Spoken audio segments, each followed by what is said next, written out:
Yo,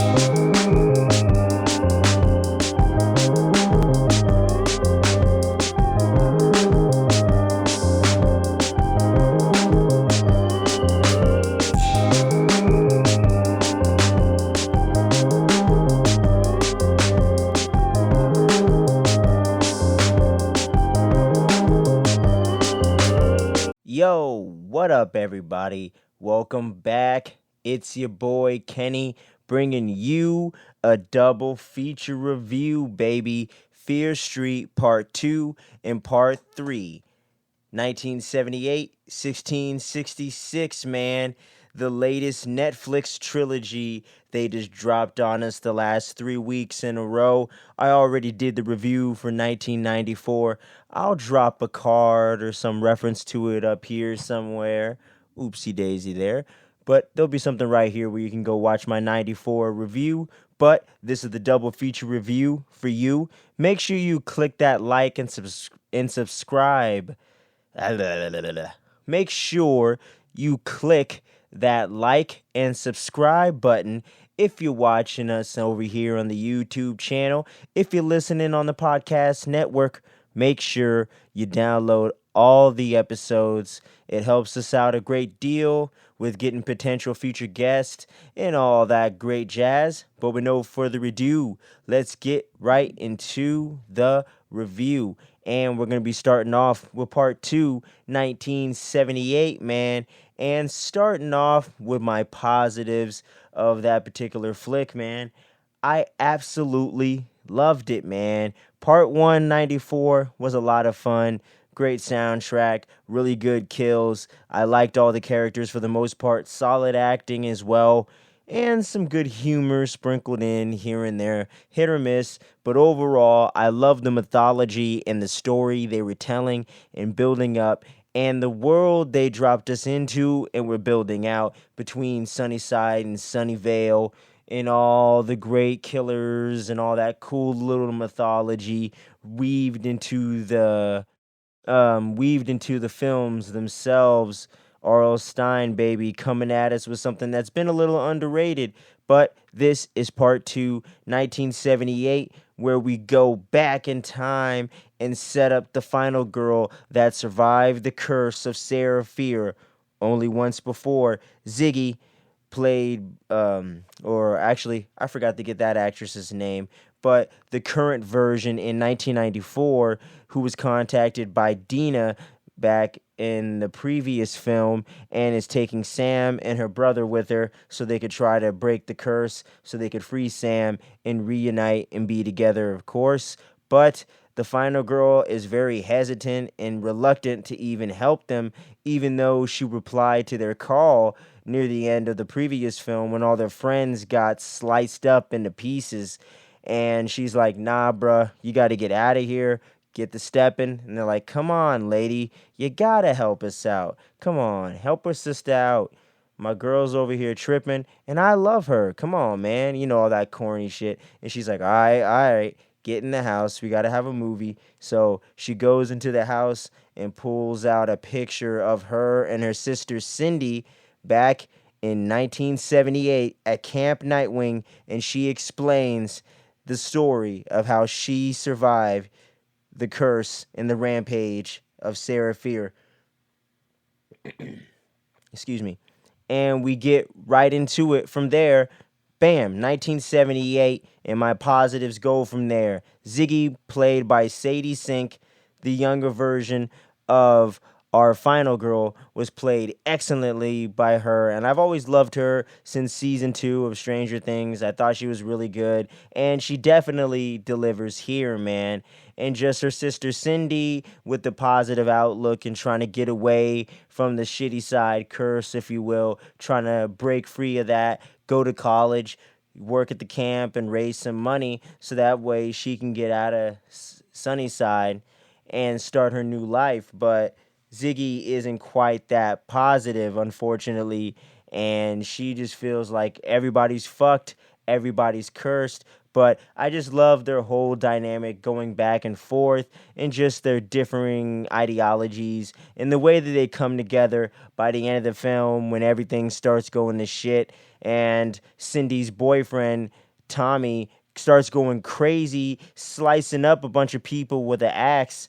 And I ain't talking about no trees, bruh. Carnage Candy. This boy is going ham on these people, man. The Nightwing Killer origin story is in full effect. And it was funny because I didn't even catch on to that till like halfway through the film, right before he got the mask, because he had the red and black checkered flannel on. So that was pretty funny, but very amusing. And the way that he got the sackhead when she ended up pulling the sack over his head to try to blind him and get him off of her so she would stop choking him, I thought was a brilliant way to give him his mask, and is even better than the way they gave my boy Jason his mask in either the original or the remake. You know what I'm saying? Part 2 and '09's remake. So I got to give him props on that, man. And the whole cast all around, from Alice, the Nick Good character, you know what I'm saying? Nurse Mary Lane, Ruby Lane, who we saw a little bit of that origin story weaved in here with her mother getting the map to Sarah Fear, little underground hideout, so to speak, or at least you think so at this point in the film. And yeah, man. And going on from there on my positives, the kills were kick ass. I loved all the mythology and the world building and the way that they were building on the story, but also telling the current story or the past story, whatever. You know what I mean. But how they were telling a story with this film and keeping it as a standalone thing that can stand on its own, but also ties in very well and has these connections to the other two films. But if you watch this singularly as its own thing, you could definitely have a good time with it and get enough resolution within the story to have fun with this as a standalone slasher flick, Friday the 13th homage, whatever you want to call it. I think you could definitely have a lot of fun with this here, man. And I overall love the soundtrack. Once again, they do not disappoint. I think this soundtrack was utilized even better than the previous soundtrack. There was a few tracks that were a little too hot and heavy and fast, but not nearly as much as 94 in part 1. So I definitely dug the soundtrack, and I'm definitely planning on buying those vinyls, man, if I don't win them for free. Fingers crossed, y'all. You heard it here first. But yeah, man, love the soundtrack, and the overall vibe of this one is definitely up my alley. Cause as you can tell from the T-shirt, I love slasher movies, but I also really love Friday the 13th. Jason is my favorite of the big three slasher killers. You know what I'm saying? If it wasn't for Ghostface and Scream being my number one thing that got me into all this horror to start off with, this boy right there, Jason Voorhees, Friday the 13th, would definitely be my number one. But when it comes to the big three, I love Jason Voorhees and all that, man. So this was a great love letter to that and definitely struck the vibe very well. I saw a few complaints that they didn't have as many varied kills, but I can let that slide because I understood, at least the way that I took it, that the director didn't want to go full Jason with it. They still wanted to tell a more realistic story with this over the top slasher supernatural stuff. You know what I'm saying? They wanted to ground it as much as possible. Just slice him up with the axe. That's going to get straight to the point, and we ain't sugarcoating from there. You know what I'm saying? So nothing really much to complain with in my personal opinion, but just wanted to acknowledge that because I kind of saw that out there in the ether over the last week or so. And I just think this whole storyline was much more focused and well told than the previous one, but I still enjoyed the previous one. Like I said, I gave it an 8.5, but this one is just a bit better in that regard. And the third act is kick ass and just nonstop action, suspense, and horror, and just ratcheting up the tension as it goes along and deepening the mythology with some twists and turns in there that you don't see coming all the way to the end, man. And I just loved it, man. My only negative with 78 It's just the first act was a little slow, but I understood they were trying to build up those characters, get you used to the world and the vibe, but it was a little slow getting started with the kills and just the overall intrigue of the film, other than Ziggy and Cindy's relationship. There wasn't really too much tethering me to it until Nurse Lane got into the picture and we started seeing the whole story and everything weaved together. So I absolutely love that. And there isn't much to complain for me on part two, 1978, man. Fear Street is killing it. And I got to give this one a straight up 9 out of 10, man. This is great stuff. If you're a horror fan, if you're a slasher fan, this flick is made for you. It's going to be right up your alley. Throw it on your queue, get it on your watch list, watch it on Netflix immediately after you stop watching this video, you know what I'm saying? And stick around for that part three, you know what I'm saying? So, editing magic right here, part three, coming at you. What? Coming right back at you with part three. 1666. And what else can I say other than the fact that I've been loving the Fear Street series so much up to this point? But did part three stick the landing? Did it let me down? With no further ado, let's get right into it. And admittedly, it wasn't quite as good as the first two parts, in my humble opinion. I still enjoyed it quite a bit.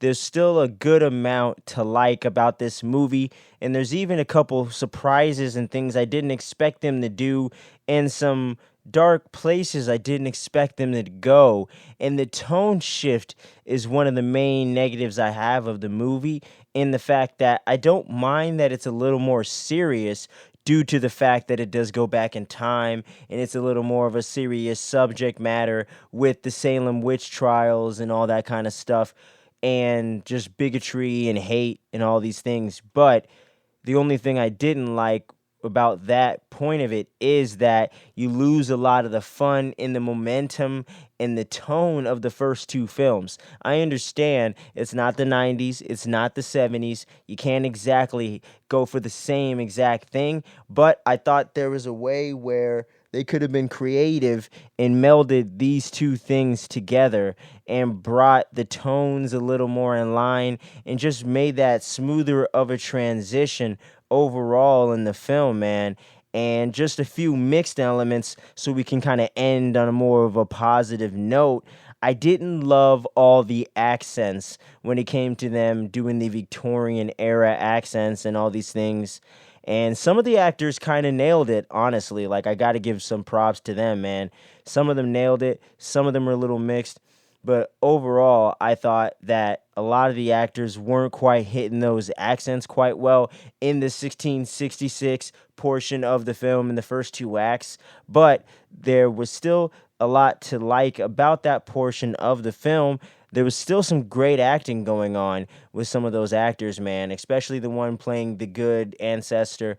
The girl that plays Dina did very well once again. And the girl that played Sam did pretty well, but her accent was terrible. And the guy that played Tommy Slater, he did a very good job in this portion of the film. And the guy that played the bully from the first part, in part one, that was from Sunnyvale, that was dating Sam, he did very well too in this portion. I thought he was even better in part three than he was in part one. So props to him as well, man. So there's still a lot to like with this portion of the film in part three, 1666. But overall, I thought it just wasn't as well done. You know what I mean? And I'm not trying to hate on it. It was still a fun watch. It was still good overall. And there was some really gnarly kills in there, man. Like, I can't deny that.